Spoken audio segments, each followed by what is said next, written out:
Hey, welcome to Potholder Rug Lab with me, Crispina French. Today we're going to get started with Module 1 and learn all about making potholder rug looms. Before we get started, you'll need to compile your tools and your materials. The tools you will need to build your potholder rug loom from scratch are a table saw or circular saw, a chop saw or circular saw, a drill, a 3/16 drill bit, a 5/16 drill bit, a Phillips head drill bit, a tape measure, a combination square or T-square, a pencil, and safety glasses and hearing protection. If you'd like to build a rug loom from a kit available in my shop, you will need a drill, a 3/16 drill bit, and a Phillips head drill bit for assembly. Completed potholder rug looms are also available in my shop and require a Phillips head screwdriver for assembly. The materials you will need to build your loom are dependent upon the size of the loom you'd like to make. We use 2x6" lumber and cut it down, making 2 usable pieces from each 2x6" cut. This wider than necessary lumber is normally straighter, meaning less warped, twisted, or bowed than the narrower lumber we use to make looms. Thus, when purchasing 2x6" lumber for loom making, you will need half the perimeter of your desired loom size in board length. If you are working out a custom size loom, keep in mind that when you take the rug off the loom, it shrinks an average of 30%. And to figure out how many screws used as pegs you will need for a custom sized loom, subtract 5 from the length of each side. All right, guys, this is my husband, Chris, our professional loom builder here at Crispina.com. He's going to show us how he goes about it. So here we go. Today we're going to be building a 24 by 40 screw loom. And when we do that, we add 5 inches to number of pegs. So 40 plus 5 is 45 inches. So we're going to make a mark there. Then we're going to take our square and draw a nice straight line. And for this cut, we're going to use a skill saw. Ear protection. It's always a good idea not to ruin your ears. 45 inches, and we're going to rip it in half, and we're going to get 2 pieces out of it. So that's half the loom. And then the other side is 24 screws plus 5 inches is 29 inches. Again, we're going to make a nice square cut.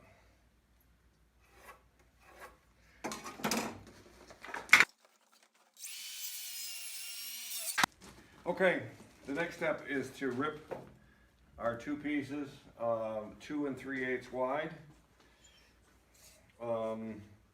So the easiest way to do that is if you have what's called a combination square, it moves if you set it to 2 3/8 of an inch. 1, 2 3/8. And then use that to draw a nice straight line. And actually we're going to do that twice. First thing, we want to set the depth of our skill saw. You want to go through just a tiny bit. We have a piece of wood on the top of our sawhorse, so we're not cutting metal. To end up with a piece 2 3/8 wide, so we're going to cut on the waist. So this is the waist in the middle. So we're going to cut on the waist side of the line. Our clamp is in the way, so we'll cut the first one, and then we'll move the clamp.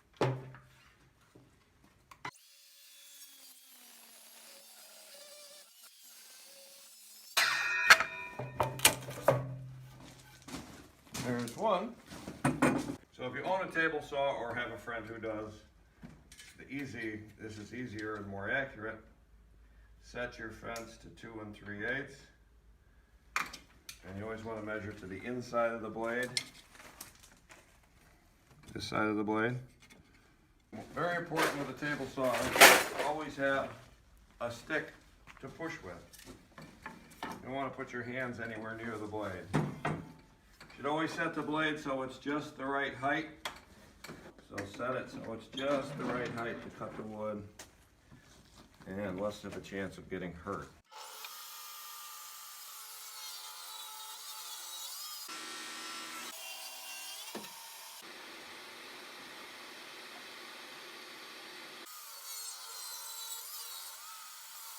Next steps is to pick what side you want to be the top of your loom. I like to try to put the sharp things to the bottom, and I always put the rounded edge to the inside. So this is the factory edge, is nice and round. And so that's roughly what the loom is going to look like. So then we have to mark the surface. We want to notch out these corners, and we want to make sure we always notch the right piece. So we're going to notch the tops of the long ones and the bottoms of the short ones, like that. So then we want to measure in 2 3/8 from the end, and either you can use a tape measure and mark 2 3/8, or we had our square set at 2 3/8. You could use that as well and mark it. And then we want to mark a nice square line across. So 2 3/8 from the end. We're going to take away half of each side. So this 1.5 inches thick. So we're going to set our skill saw for 3/4 inch. And it's a good idea, if you're using a battery operated skill saw, is to take the batteries out so you don't accidentally turn it on while your hand is on the blade. If you're using a plug-in skill saw, unplug it while you do this step. And it's very important to be accurate. So you want to move the blade till it's, measuring to the farthest point that the tip is.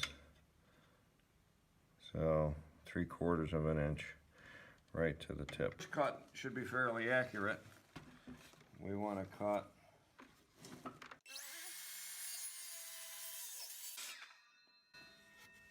then, so that should be 3/4 inch deep. Yep, right to the bottom. And then we should have approximately 3/4 left, which we have a fraction over 3/4, that's fine. So that first cut should be nice and square with the line. Then you can just make a series of additional cuts.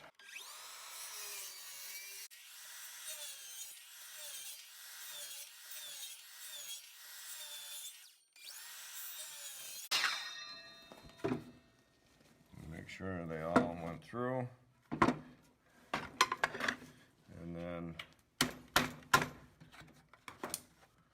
they just break off.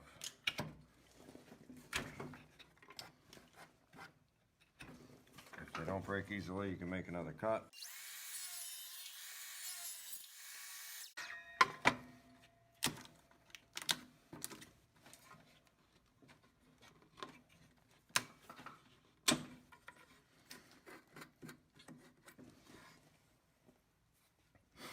Have that, you can just move your saw around.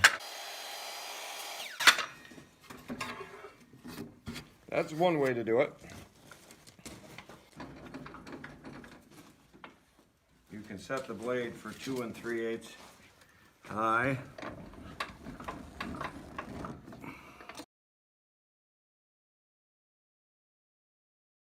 And then 3/4 inch again to the inside of the blade. We put the X out, so because we have 3/4 inch here, and that's what we want to end up with. We want to hold it up nice and straight so that it touches the fence here. We don't want to kick it to side. And it's a little tricky to get it to go through the saw.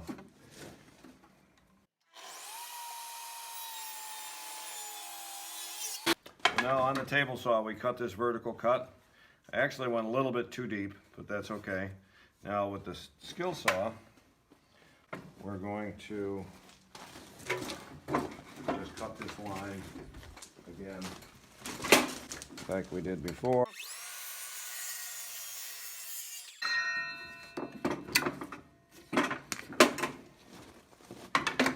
So the difference, we end up with a nice smooth, and this is a little bit rough, but both will work. So we're going to lay out our loom and just make sure our cuts look reasonable. Now's a good time. You can just clean out any wood chips that are left in the way. So again, we're going to make the smooth edge in, because when you're weaving, you don't want to be bumping into the sharp cut edge.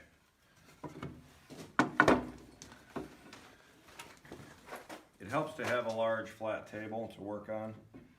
We're going to make do with our table saw, because that's all we have here. And then we're going to check our corners and see that we're square. That cut isn't very square. Let's go on the inside. This needs to go this way a little bit. So see, we're following that nice and straight. I'm going to mark a 45 degree, so the combination square has a 45 degree angle. So we're going to use that. We want to draw a light line from the corner like that. And we're going to do, that's going to be our guide for drilling the corners. And we're going to do that on each corner. And rather than go from the cut end, it's always good to go from the long smooth end, just get a little more accurate. It's not super critical. Now we're going to mark the holes, and we make them 1¼ inch from the corner and 2¼ inch. Okay, we've marked our corners, we've marked our holes. We're just going to double check that it's reasonably square. And then with a 5/16 drill bit, we're going to drill down through both pieces.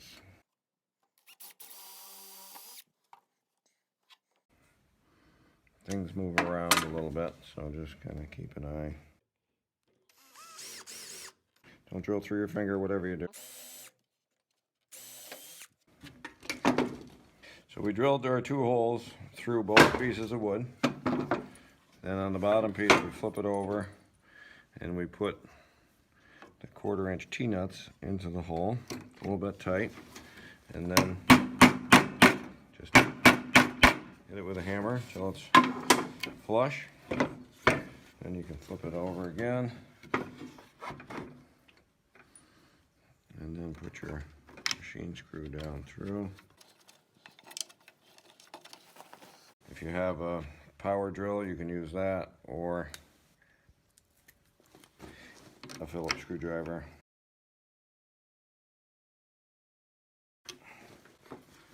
And that holds your corner together. And nice and strong. Alright, now we have our loom assembled, and we're going to lay out the peg holes to put the screws in. And we start at one end. Starting at 3 inches, make a mark every inch. And try to be as accurate as you can. It's not, you know, if you're a 1/16 of an inch off either way, it's not going to affect your rug any.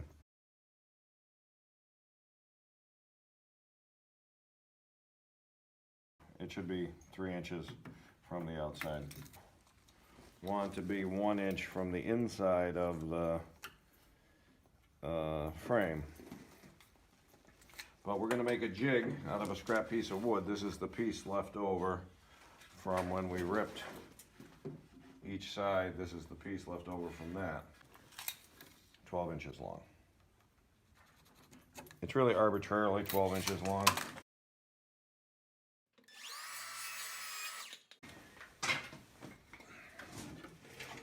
If you're right-handed, we're going to make the jig so you hold it with your left hand. So we'll put the hole at the right-hand end. And if you're left-handed, we would put it at the left-hand end. So the jig is going to be designed to line up with the inside edge, and we'll put a hole through. We want the hole on the other side to end up an inch from the edge. So when it's down, it comes out at an inch. So we flip it over,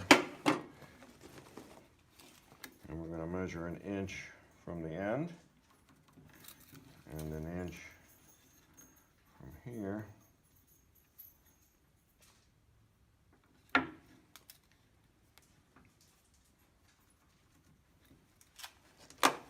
And this is going to be the hole, and we'll drill through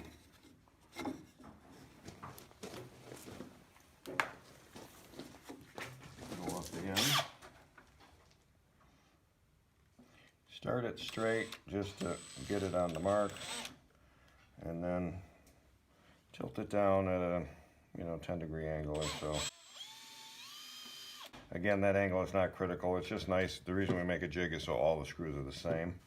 So now we're going to drill this hole, so we'll line it up on the next mark. So again, the hole is 1 inch. There's the mark, I see it, okay. So here's the mark. There's the mark. Here's the mark. Okay. So if you just line it up with the inside edge and with the mark. Okay. And this is the 3/16 drill bit, right? Mm-hmm. Okay.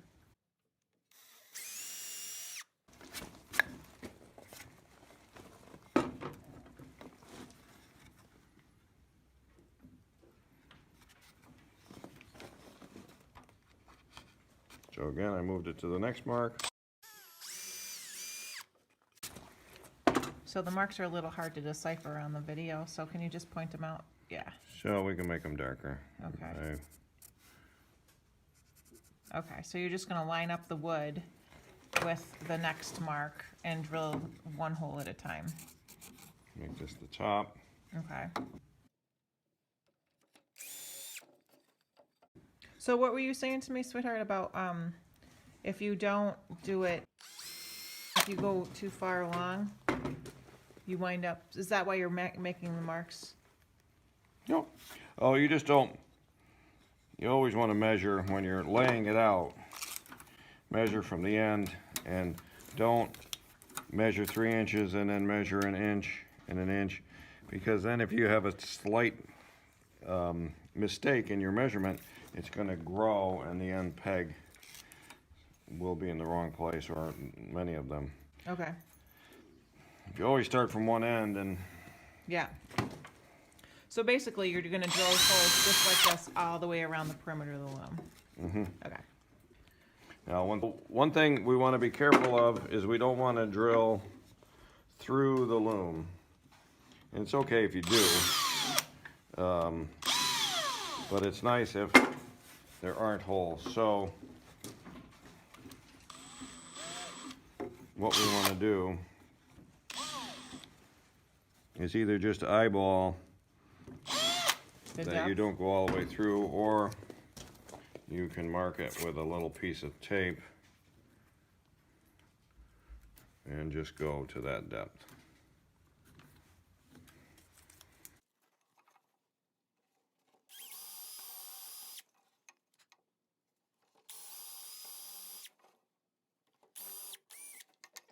Okay, so the next step, now we've drilled all the holes down this side. The next step is we're going to put a screw in each hole.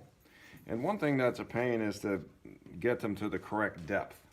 So we're going to make a little jig on the end of our screw drilling jig. The screws want to be sticking out about 1.25 inches. So I drew a line at 1.25 inches, and I'm just going to take the saw and get rid of that, and then we can hold it and put the screw into that depth.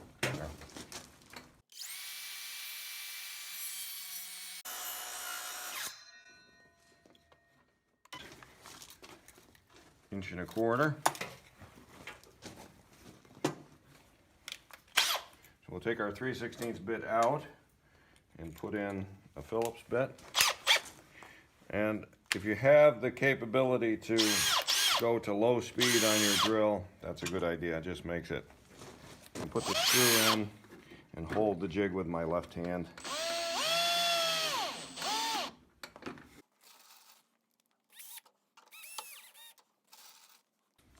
Again, it doesn't matter if they're slightly different. It just looks nice if they're all the same.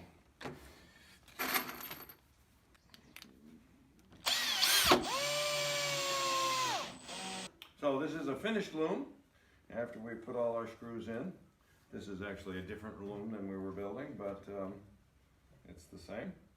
So the screws are 1 inch apart all the way around, and you can see where Chris left the 3 inches at the beginning of each side, so that there's like a little distance there on the corners. Yep. And that just makes making your rugs. And then we put the rounded edge in just as a reminder, because when you're weaving and your fingers are bumping in here, it's nice not to be bumping into this sharp edge where we cut it. So that's why I always, and if you made a mistake and accidentally put this sharp edge in, you could just take some sandpaper or a knife and just take that sharp edge off so you don't end up with cut fingers. Thanks, honey. Thanks You're for helping welcome. us with that. Yeah. All right, so there you have it, Potholder Rug Looms 101 with my sweet hubby, Chris. I hope you guys enjoy the process. If you have any questions, concerns, or get caught up anywhere in the process, please scroll down and leave a comment, and I'll be sure to get back to you.